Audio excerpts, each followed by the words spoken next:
The nurses came inside the ward, looked at her and said, "She has no senses." And they flashed on the carpet, and they flashed on the floor.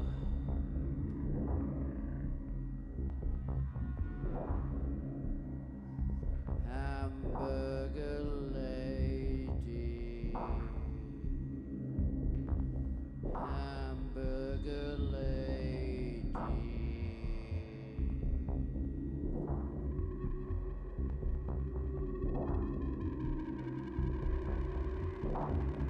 Many times you see her, but you want to be her.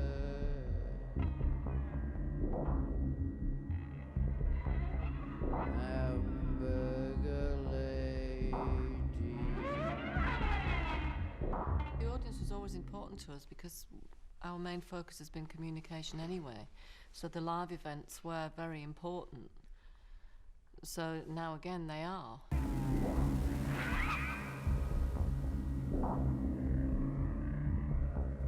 Several times they came back inside, looked at her and cried, "I can't understand the way we died.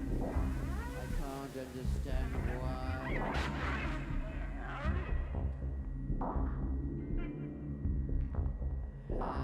Hamburger lady,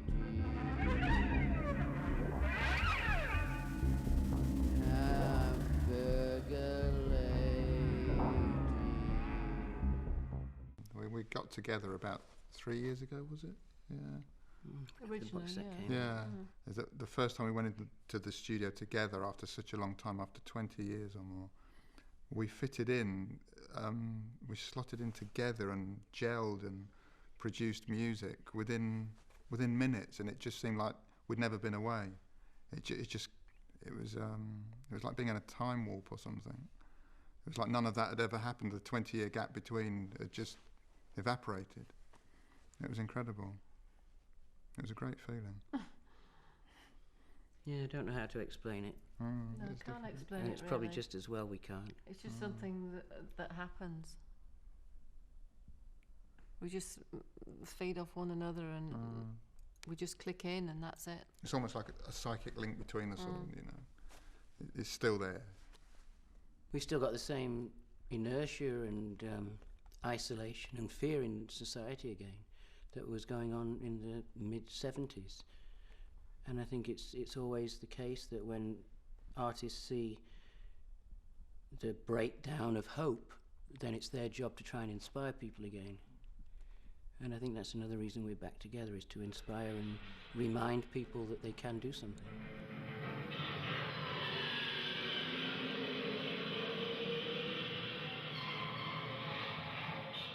When people are provocative now, they do it for its own sake. And there's a big difference, and people pick up on it unconsciously when you're provocative almost unintentionally, because you don't realise it's provocative. What we did, we didn't think was particularly outrageous. It was just a path we were following from our own interests. So I think when it's done honestly like that, with good intention, it becomes a bit strange to other people, and because we don't realise it's strange. So when you get someone who is so-called provocative now, as a sort of career move for press or whatever else, then it's an empty gesture to me. It doesn't mean anything. It has no strength, no power, you know. The real provocation is when you undermine authority, and that's always possible. Just look at the United States and how afraid they are, and how they're becoming polarized into fundamentalism and fear and desiring the end of the world so they can go to heaven. I mean, that's just a typical example of the recession of imagination. I think you have to start with behavior and try and break down your own inherited system of behavior and see what happens to yourself, and by example you might inspire someone else.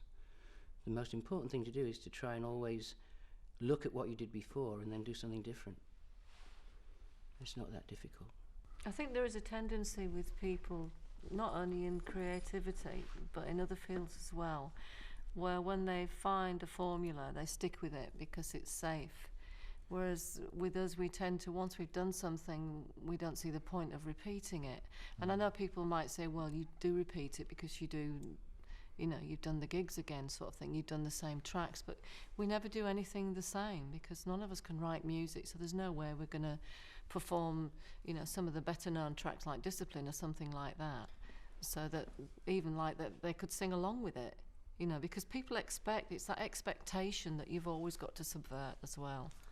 And if you subvert that within yourself anyway, then half the job's done. We very rarely do the same song the same way twice. Very, very rarely. Probably never. And sometimes we use permutations, which is a form of repetition. But if you do a permutation in a reasonably creative way, as William Burroughs used to say, that's when you see what it really says. So if you cut things up and rearrange them over and over again, you can actually start to identify how they work on you. And that gives you a certain amount of space to change your consciousness and break away from the narrative that's been written by society. Punk came along shortly after we started, and then there was a so-called industrial genre, you know, and people, it almost desensitized people, and there's a tendency to think that TG were about that attacking and desensitizing, but we're actually about the opposite. You know, it was about sort of breaking down that barrier people have about certain attitudes to music and life in general, and making them connect again with the world around them and assimilate it in a way that was positive for them to move forward as individual people, to have a collective, really good, powerful force of, you know, of human beings, for God's sake. You know, we've all got to live together. The people who are in power have got much better at commodifying rebellion, and they've become much more sophisticated in their techniques. Instead of being afraid of something different, they immediately look at ways to exploit it and absorb it and turn it into a product.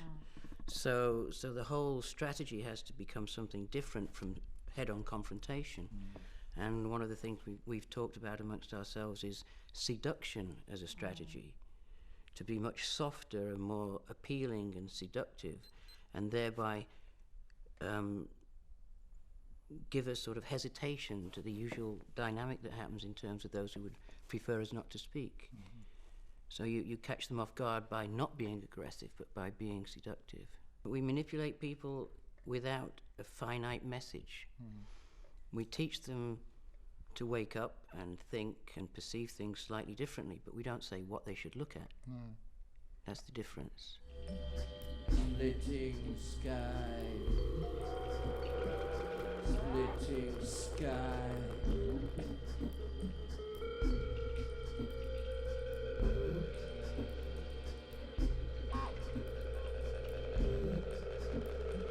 Your gash is living, it's in the way you're sitting before the winter comes.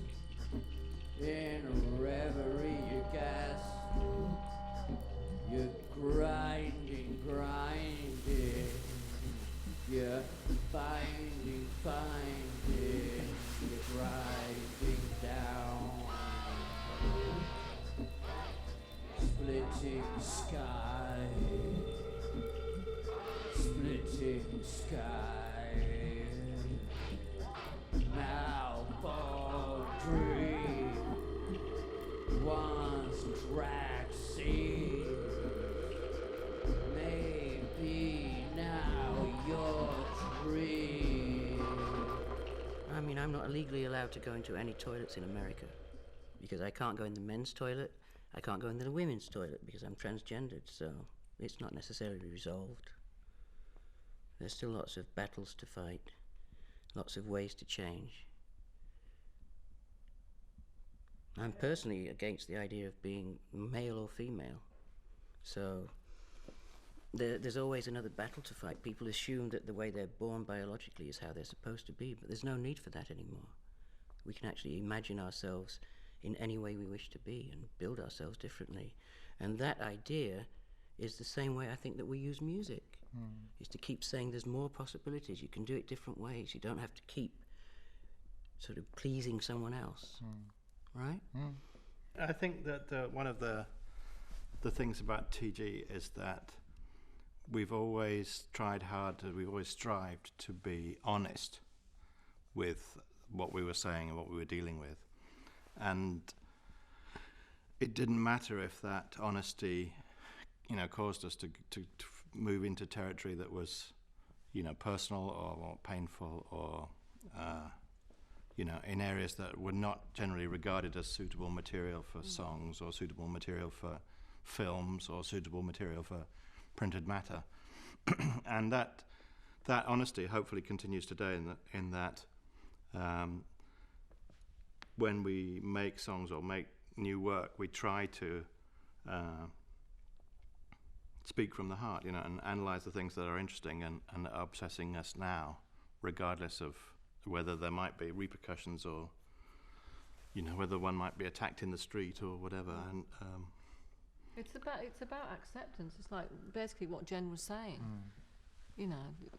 Body modification or anything else, is about acceptance of an individual's choice, and it shouldn't be looked upon as something that you have to categorise things in terms of the way people look, etc., and judged in that way too. I guess we've always been fighting every form of censorship, whatever it might be, even people's personal censorship. That's something that we've always found a very awkward thing to accept. That there should be something you're not allowed to discuss. That just seems wrong. And like with the music, like Jen was saying, he can liken what he's doing with himself now, physically, to how we make the music. And the content of the music, the lyrics, the subject matter, or anything that's inspired us to do the sound, it doesn't matter where it comes from. It's acceptable to us because it's popped up in our minds as being, having a presence at that time. And, that's why, people always question, why do you use these things? Because it seemed right, and there is no sort of unacceptable element. And we live in a miraculous time with an amazing environment that's technological and digital, and we can go into space and we can do all these fantastic things, but we haven't really resolved how we behave towards each other. And that's tragic, and that's the great downfall of the species. And in our own way, we try and talk about that too.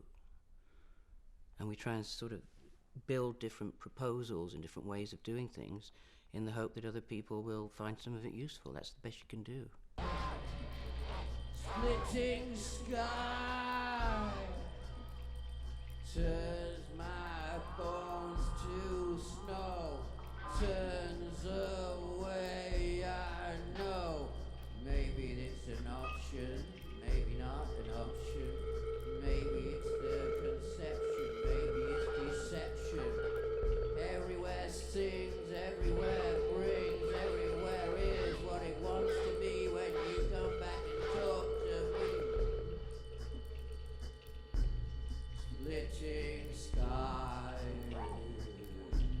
splitting sky,